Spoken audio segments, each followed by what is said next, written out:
5 సంవత్సరాలు ఏం జరిగింది, మళ్ళీ సమిష్టిగా మనందరం ఏ విధంగా ఇవన్నీ రివైవ్ చేసుకోవాలి. ఆ రోజు ఎన్నికల ముందు మేము ఒకటే చెప్పాం, ప్రజలు గెలవాలి, రాష్ట్రం నిలబడాలి. ప్రజలు గెలిపించారు, ప్రజలు గెలిచారు. వాళ్ళ మనోభావాల్ని, అదే మరిగా వాళ్ళ యాస్పిరేషన్స్ని మేము గౌరవించాల్సిన అవసరం ఉంది, సాధించాల్సిన అవసరం ఉంది.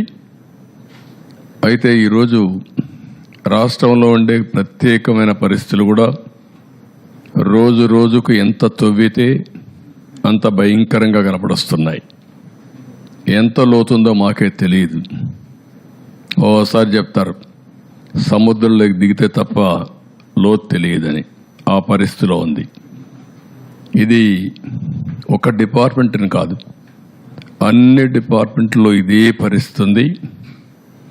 అయితే ఎవరైతే మమ్మల్ని గౌరవించి మా మీద నమ్మకం పెట్టుకుని ఒక హిస్టారికల్ విక్టరీకి దోహదపడ్డారో వాళ్ళ కాన్ఫిడెన్స్ తీసుకొని ఎప్పటికప్పుడు అన్ని విషయాలు కూడా వాళ్ళకి చెప్పి మళ్ళీ ఏం చేయాలని చేయడం కోసమే ఈ ఎక్సర్సైజ్ స్టార్ట్ చేశాం.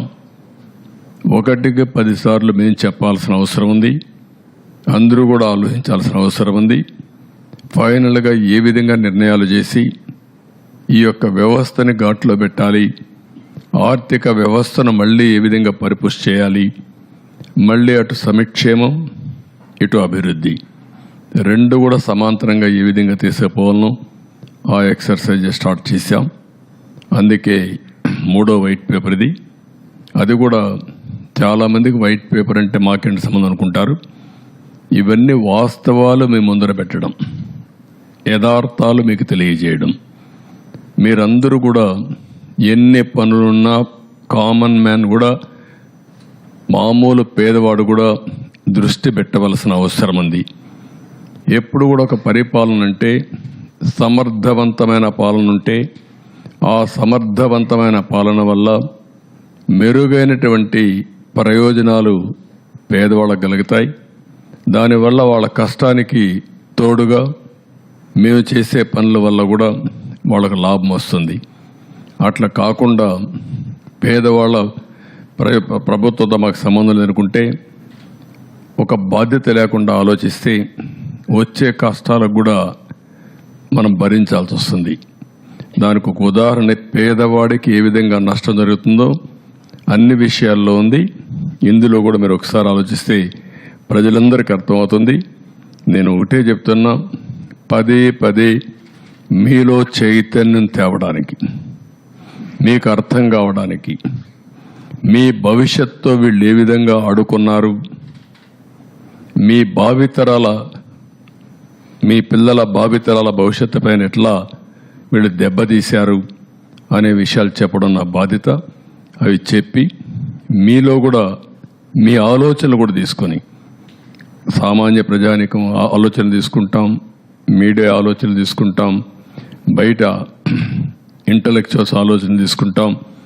మళ్ళీ ఒక మెరుగైన పాలన ద్వారా మళ్ళీ రాష్ట్రాన్ని ముందుకు తీసుకుపోవడం కోసం ఈ ఎక్సర్సైజ్ చేస్తున్నాం. ఈరోజు అతి ముఖ్యమైన సబ్జెక్ట్ ఇది. పవర్, విద్యుత్ శక్తి. కరెంటు లేనిదే ఈరోజు ఎవ్వరి జీవితాలు కూడా, ప్రతి ఒక్కరి జీవితాలు, ప్రతి ఒక్క రంగం పవర్తో ముడిపడి ఉంది, విద్యుత్ శక్తితో ముడిపడి ఉంది. దీన్ని ఎంత సమర్థవంతంగా మనం అమలు చేసుకోగలిగితే అంత మెరుగైన జీవన ప్రమాణాలు, అదే మరిగా మనకు అన్ని విధాల లాభం జరిగే పరిస్థితి వస్తుంది. గత చరిత్ర కూడా ఒక స్లైడ్లో నేను చెప్పిన తర్వాత మొత్తం డీటెయిల్స్గానే వస్తాను. నెక్స్ట్, ఇది మీరు ఇక్కడ చూస్తే 95-2004 నేను మొట్టమొదటిసారిగా ముఖ్యమంత్రి అయినప్పుడు పవర్ సెక్టర్ రిఫార్మ్స్ 1.0 తీసుకొచ్చాం. That was the beginning. ఈ దేశంలో ఎవ్వరూ చేయకపోయినప్పుడు, చేయలేనప్పుడు ఒక్క ఒరిస్సానే పవర్ సెక్టర్ రిఫార్మ్ తీసుకొచ్చి ఫెయిల్ అయ్యి వదిలిపెట్టారు. అప్పుడు నేను పవర్ సెక్టర్ రిఫార్మ్స్కి వెళ్ళాను. ఆ పవర్ సెక్టర్ రిఫార్మ్స్ వచ్చినప్పుడు దాన్ని మళ్ళీ మీకు ఎక్స్ప్లెయిన్ చేస్తాను. 2014 నుంచి 2019 మళ్ళీ నేను వచ్చే కొందికి నాకు 22.5 మిలియన్ యూనిట్లు కరెంటు కొరత వారసత్వం. అప్పుడే 2.0.